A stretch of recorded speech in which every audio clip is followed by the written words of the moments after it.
The Nate Diaz UFC saga has continued in some ways, right? So Nate Diaz is out of his fight with Dustin Poirier, but that actually wasn't Nate's doing. I feel that Nate's got a little bit of blame for that.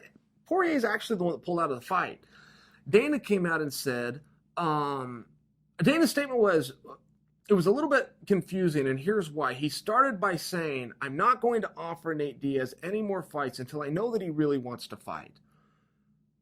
Which I'm sure would be a big relief for everybody at the UFC if Diaz was the one calling them and saying, hey, I really want to do this. But Dana did finish the statement by saying, we've offered him a whole bunch of fights and we're going to continue to offer him fights.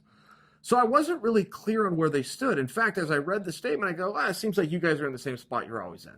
There always seems to be a little bit of a tug of war when you're dealing with either Nick or Nate, and then you're dealing with the UFC. There just always seems that there is, and it seems as though that's still ongoing.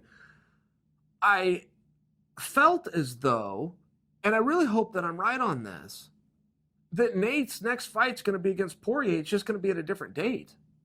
I mean, we were promised that fight. There was a big buildup for that fight. Promotion had happened for that fight. A press tour, a media day, a press conference, all took place for that fight. Poirier pulls out injured. Diaz didn't accept another fight. Great, let's just kick the can. I assume that's what we were going to do. I'm still under that assumption. But I've heard a couple of things from Dana, particularly when he said we're not going to offer him another fight until we know that he wants to fight, that maybe that isn't the case. And I also don't know the extent of Dustin Poirier's injury. Is Dustin out for 3 months? Is he out for 5 months? Is it something where you can wait 30 days? Let's see what's ended up happening there.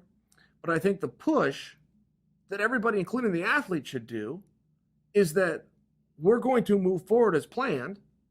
We're just not going to do it on November 3rd.